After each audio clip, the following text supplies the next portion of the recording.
189. Pada hari ini, semua orang di Seoul Dome terbenam dalam cahaya yang menyilaukan. Seseorang telah menyelesaikan skenario utama ke-10.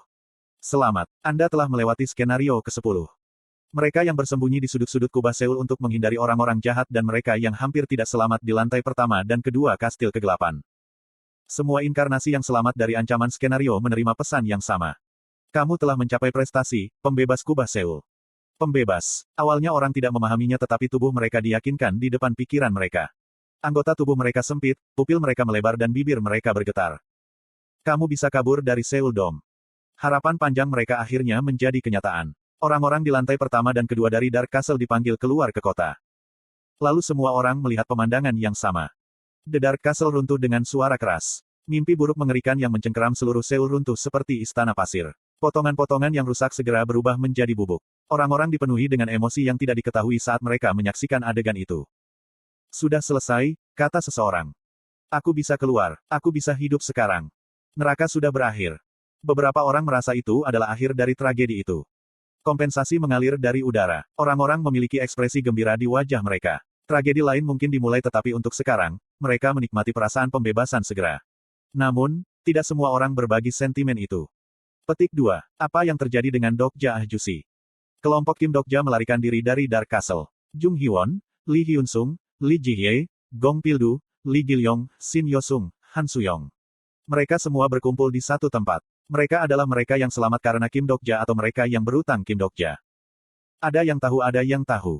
Tolong katakan sesuatu. Menguasai. Bagaimana Dokja Ahjusi? Petik 2. Anggota partai mengandalkan intuisi mereka untuk menemukan seseorang yang dapat menjelaskan situasi. Namun, satu-satunya orang yang bisa menjawab diam. Yo Jong-hyuk sedang menatap Dark Castle yang runtuh dengan mulut tertutup. Dark Castle runtuh, seperti sejarah menghilang.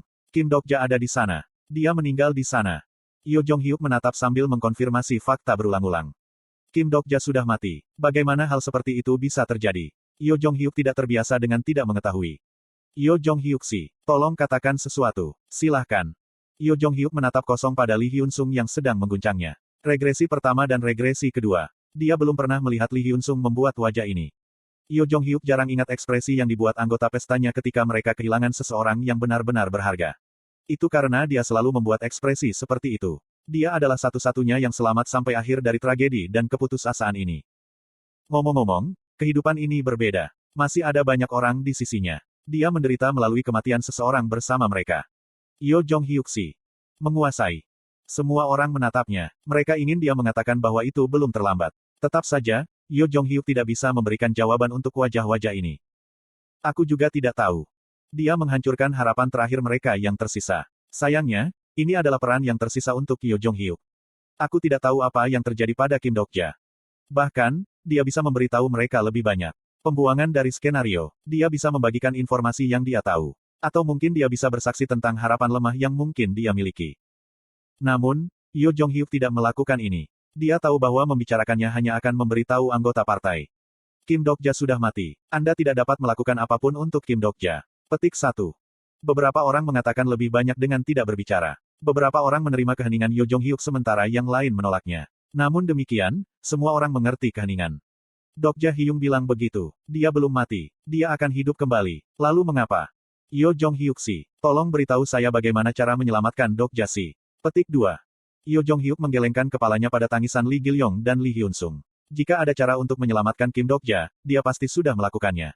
Tidak ada yang bisa dia lakukan. Bukan hanya dia, itu semua orang. Rasi Bintang, tahanan ikat kepala emas terasa sangat kosong. Rasi Bintang, Abyssal Black Flame Dragon, sedang berbaring. Rasi Bintang, Seo Ae Il-pil, telah mematahkan penanya. Rasi Bintang, Dewa Anggur dan Ekstasi, sedang memandangi jurang yang dalam. Rasi Bintang di Semenanjung Korea sedang berduka atas kematian satu Rasi Bintang. Rasi Bintang di Semenanjung Korea mengingat nama seseorang. Yo Jong-hyuk belum pernah melihat begitu banyak Rasi Bintang yang berbicara tentang Rasi Bintang Tunggal. Rasi Bintang yang arogan mengekspresikan emosi selain frustrasi atau kesenangan. Mereka menjadi sadar akan perasaan baru. Langit malam bersinar dengan lebih banyak warna daripada regresi sebelumnya. Kesedihan, keputusasaan besar, kesedihan. Langit malam, terdiri dari banyak Rasi Bintang, bersinar sedih.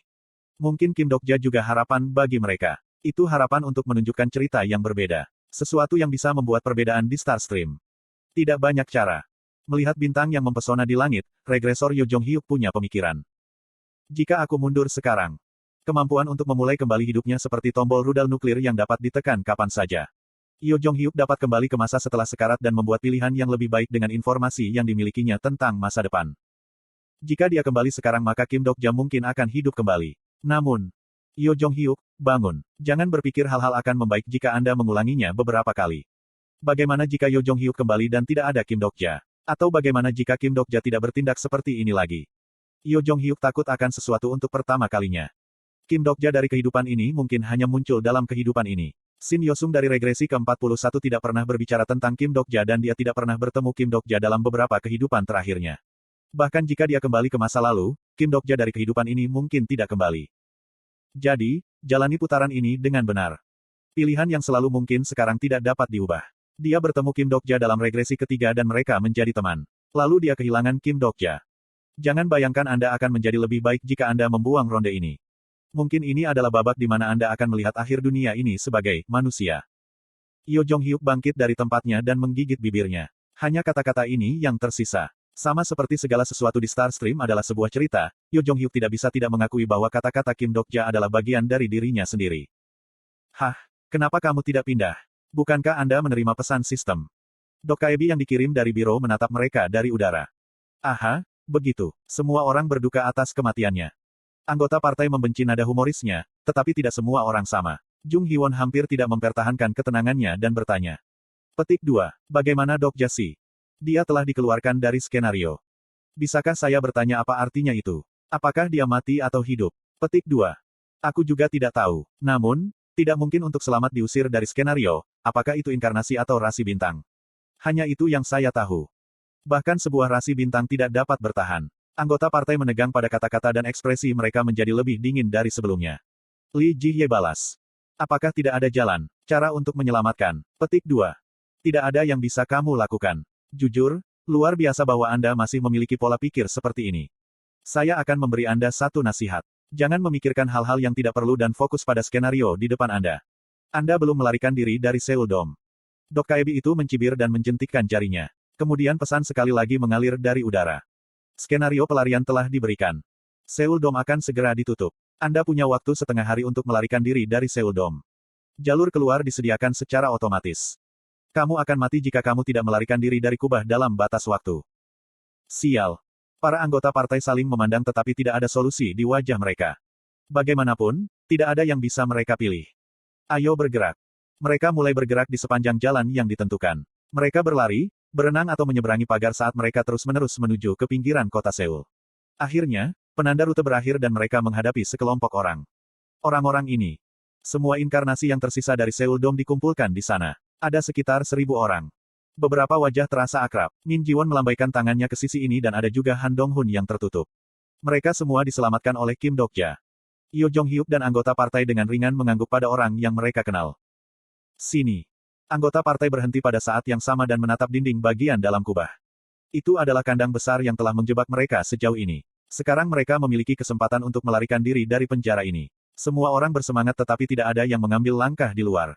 Mereka seperti burung kenari yang tidak bisa dengan mudah terbang keluar dari kandang terbuka lebar. Sebaliknya, orang-orang mencari-cari sesuatu. Satu demi satu, tatapan berkumpul. Semua mata segera tertuju pada satu orang. Adalah Han Suyong yang membuka mulutnya terlebih dahulu. Yo Jong-hyuk. Yo Jong-hyuk menghadapi Han Suyong. Dia tidak mengatakan apa-apa tapi Yo Jong-hyuk membaca matanya. Jangan sia-siakan kesempatan yang diberikan Kim Dok-ja padamu. Yo Jong-hyuk berkedip perlahan dan melangkah maju. Banyak orang menunggunya. Itu untuk merayakan saat mereka akhirnya dibebaskan. Yo Jong-hyuk merasa kesulitan ketika dia menatap kelompok yang fokus padanya. Yo Jong-hyuk telah berada di posisi ini beberapa kali dalam kehidupan masa lalunya. Dia terkadang fasih dan terkadang pemimpin yang karismatik. Tidak sulit menemukan kata-kata untuk diberikan kepada orang banyak. Lalu mengapa dia tidak ingin mengatakan hal seperti itu kali ini? Sebaliknya, ia berkata, aku tidak akan menyerah pada kehidupan ini. Mungkin tidak ada seorang pun di sini yang akan mengerti kata-katanya. Di tengah kesepian mengerikan yang datang dari wajah ini, Yo Jong-hyuk menyatakan. Jadi jangan menyerah juga. Dia tidak tahu apakah sudah dikirim atau belum. Yo Jong-hyuk berbalik dari kerumunan dan perlahan berjalan ke dinding bagian dalam kubah. Kemudian, bang. Hanya satu. Bang. Lalu dua. Tinjunya yang marah menabrak dinding. Retakan besar menyebar melalui dinding bagian dalam kubah, berpusat pada titik yang bersentuhan dengan tinjunya. Itu adalah dinding yang tidak bisa diatasi setelah skenario dimulai. Dinding itu runtuh sedikit dan celah seukuran manusia dibuat. Itu adalah lanskap yang selalu ada tetapi tidak bisa diatasi. Yo Jong-hyuk mengambil langkah pertama ke lanskap itu. Ayo pergi. Dia melangkah menuju skenario tanpa Kim Dokja. Dalam kegelapan, Kim Dokja yang kesepian akhirnya terbangun. TL, Rainbow Turtle.